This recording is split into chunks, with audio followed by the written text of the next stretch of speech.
IPCA 15 desacelerou e avançou 0,58% em janeiro, acima até do esperado pelo mercado. E nós tivemos aí uma projeção em relação agora ao IPCA que foi menor, inclusive, né?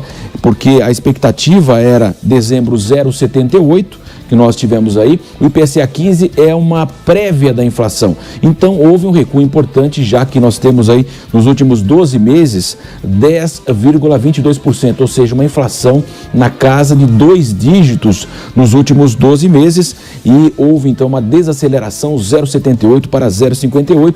O mercado imaginava até um recuo maior, mas, de qualquer forma, nós tivemos, então, aí um recuo que é importante. E vamos trazer agora, no Jornal da Manhã, segunda edição, o Paulo Pousonoff para comentar as notícias conosco. Muito bom dia, Paulo. Bom dia, Marcelo. Bom dia a todos. Paulo, nós estamos falando ao longo dessa semana, né, do fator econômico nas eleições de 2022 e é claro que o brasileiro sente, de fato, aí sentiu muito em 2021, a inflação, essa escalada que corroeu os salários, a vida do brasileiro ficou muito difícil, foi aquela chamada tempestade perfeita, os reservatórios sem água, então nós tivemos o aumento nas contas de energia elétrica, aumento nos combustíveis, a questão também, claro, derivada da pandemia, a desvalorização do real, enfim, foi aquela tempestade perfeita, negativa, infelizmente, para o brasileiro. E agora começamos o ano com esse certo alívio e nós temos debatido isso aqui, né, Paulo, no Jornal da Manhã, segunda edição, da economia e, claro, todas as suas implicações nesse ano eleitoral, Paulo. Marcelo, é muito difícil, né, para o cidadão, para as pessoas, até para as pessoas mais simples, fazer essa associação entre esses números, né? Números que você trouxe aí que são ligeiramente positivos, né? A inflação nunca é uma coisa boa nesse contexto em que a gente vive, mas como você trouxe aí, esse IPCA 15 mostrou um pouco abaixo até do que o mercado esperava. Mas é muito complicado você se relacionar com esses números aparentemente melhores ou menos piores e de repente você ia ao mercado, né? Eu fui ao mercado no fim de semana, Marcelo, quase deixei um rim para trás, fazendo compras, e a gente nota, né, que nas gôndolas tá tudo muito, mas muito caro mesmo. 1 quilo de café aí, aqui em Curitiba, tá custando aí em torno de R$18. É muito dinheiro para 1 quilo de café e é muito difícil eu acredito que vai ser muito difícil para o presidente Jair Bolsonaro convencer as pessoas de que ele não tem culpa nesse cenário, né? E eu acredito que ele não tenha mesmo. A gente vê aí um cenário externo de inflação, né, no mundo inteiro, por conta da pandemia também, preço do petróleo, vários fatores contribuíram para esse cenário que não é bom economicamente no mundo inteiro, né? Sem falar, claro, na pandemia, fechou absolutamente tudo, quebrou cadeias de produção. Mas eu acho que a maior dificuldade realmente do presidente Jair Bolsonaro, se ele quiser ser reeleito, vai ser convencer as pessoas de que não foi uma atrapalhada deste governo que provocou este cenário econômico agora. E não foi mesmo, é diferente lá do governo Dilma, em que várias decisões seguidas, equivocadas, levaram aí a uma economia em decadência, sendo que o cenário externo era muito mais favorável do que hoje. Mas é o maior desafio, sem dúvida nenhuma, do presidente Jair Bolsonaro e, por consequência, né, do ministro Paulo Guedes.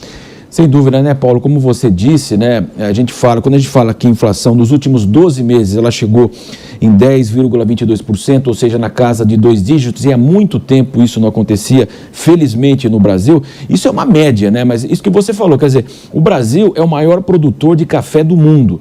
E como você disse, nós tivemos um aumento substancial. Aqui em São Paulo, o etanol subiu 60%. É o maior produtor de etanol do país, o estado de São Paulo.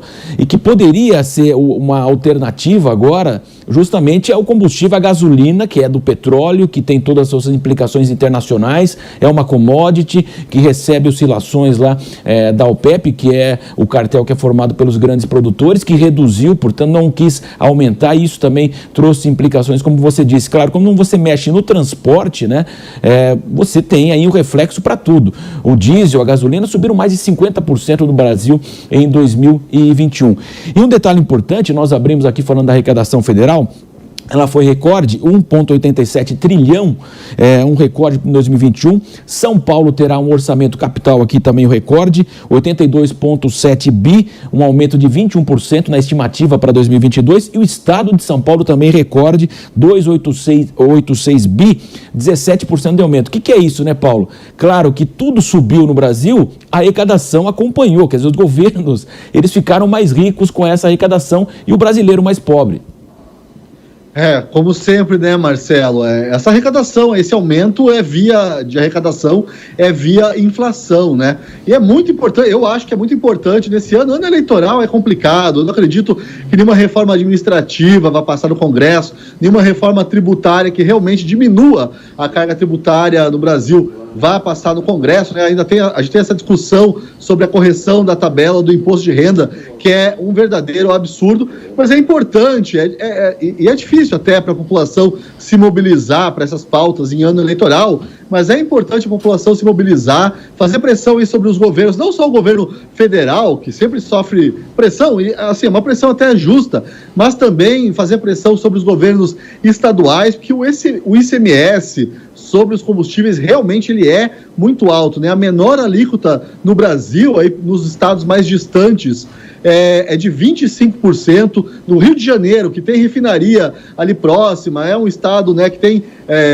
extração, inclusive, de petróleo. Acho que é o estado que mais tem produção de petróleo no Brasil, ali ao lado do Espírito Santo, talvez. A alíquota é de 34%. Aí vem o governador e diz que ele não pode diminuir o ICMS, né, com essa arrecadação recorde. Sobre energia elétrica também, aqui no Paraná, se não me engano, a alíquota é algo em torno de 30%, ou seja, 1/3, né, da sua conta de energia elétrica vai para o governo.